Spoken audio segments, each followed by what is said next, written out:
Assalamualaikum warahmatullahi wabarakatuh. Alhamdulillah,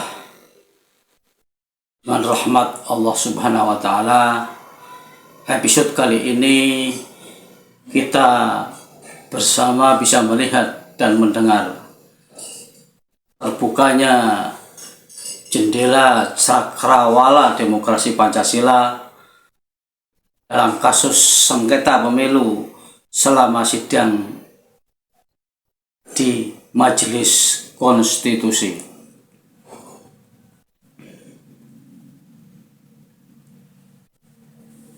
Semoga sholawat dan salam berkahmu ya Rob tercurah kepada Nabi Agung Muhammad SAW dengan sholawat yang bisa memberikan kesempurnaan, anugerah dan harapan puncak pada negeri kami atas cita-cita luhur kemerdekaan dari para pendiri negeri ini.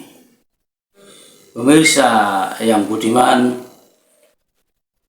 demokrasi Pancasila yang sudah disepakati bersama oleh para pendiri bangsa ini dengan usia yang hampir seabad lamanya, ternyata masih menjadi barang asing atau diasingkan oleh para politikus yang haus akan kekuasaan. Mereka terjang demokrasi Pancasila atas nama demokrasi, atas nama rakyat. Etika moral Pancasila diinjak-injak oleh politisi kotor dengan dugaan-dugaan, asumsi-asumsi, dan narasi-narasi yang dikarang-karang dengan dalih demokrasi versi mereka. Pemirsa yang budiman, demokrasi Pancasila adalah kedaulatan tertinggi rakyat Indonesia yang berasaskan Pancasila. Dalam hal ini, sidang sengketa pemilu di Majelis Konstitusi atau MK membuka jendela cakrawala demokrasi Pancasila di negeri yang kita banggakan ini. Sekaligus bisa mengayai atau menyaring para politisi yang Pancasilais dan politisi atau politikus yang tidak Pancasilais, yang tidak pernah mengedepankan kepentingan negara atau kepentingan rakyat bersama, dan selalu lebih mementingkan kepentingan kelompok atau partainya, sehingga nyaris timbul perpecahan anak bangsa karena berprinsip asal lawan gebuk, mau benar atau salah, yang penting menang. Itu prinsip politisi kita yang ada di elit sekarang.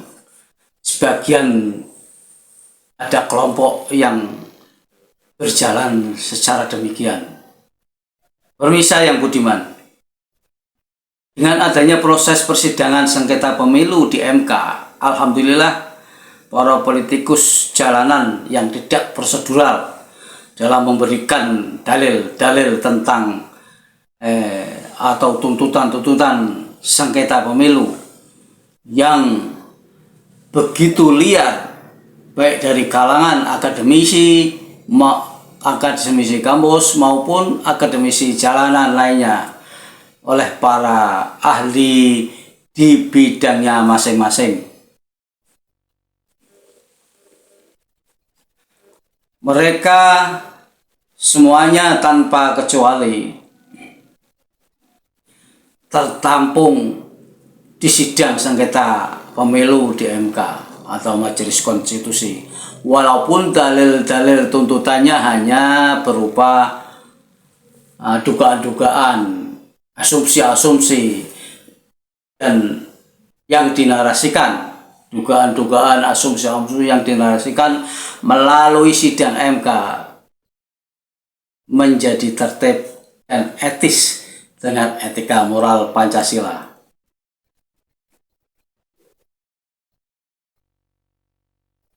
Pemirsa yang budiman, rakyat bisa melihat, mendengar, dan menyimpulkan atas proses persidangan sengketa pemilu yang terjadi di MK dengan asas demokrasi Pancasila yang santun dan baik, adil dan juga tertib.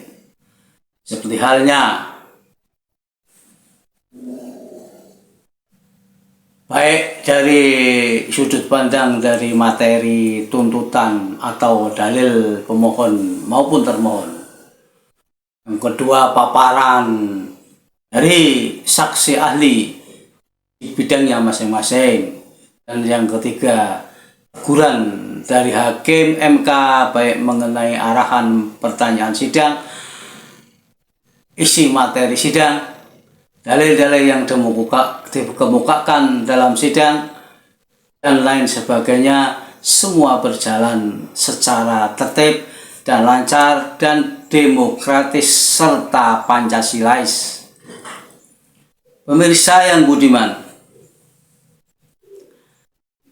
kami rakyat bangga dengan MK yang telah mewadahi dan memfasilitasi sengketa pemilu tahun 2004 ini yang dibuka secara transparan dan umum, tidak rahasia, sehingga kami semua rakyat tahu, dari kelompok yang awam hukum bahkan ahli hukum, kalau mereka mau jujur, kasusnya menjadi terang benderang dan lebih melek hukum, bahwa kasus konstitusi tidak bisa memutus perkara yang dikarang-karang dengan asumsi-asumsi tanpa bukti. Jadi fitnah kecil atau besar tidak bisa dijadikan dalil tuntutan. Pemirsa yang budiman, disinilah letak keadilan yang nyata. Selanjutnya, secara nalar akademik, proses sidang sengketa pemilu 2024 ini amat sangat memberi manfaat dan pelajaran penting bagi koreksi pemilu 5 tahun yang akan datang, supaya menjadi tertib, transparan, dan lebih adil, sehingga insya Allah 5 tahun yang akan datang tidak seperti yang sekarang, penuh dugaan, penuh asumsi, penuh hoax, penuh fitnah. Ya. Semoga apa yang kita harapkan, negeri ini bisa menjadi semakin maju dan tata aturan hukum semakin lengkap, sempurna, sehingga rakyat bisa aman, nyaman, tertib, dan terkendali dalam berkehidupan berbangsa dan bernegara. Demikian dari kami, saya Makmur Dipowongso. Wassalamualaikum warahmatullahi wabarakatuh. Pancasila, NKRI, harga mati.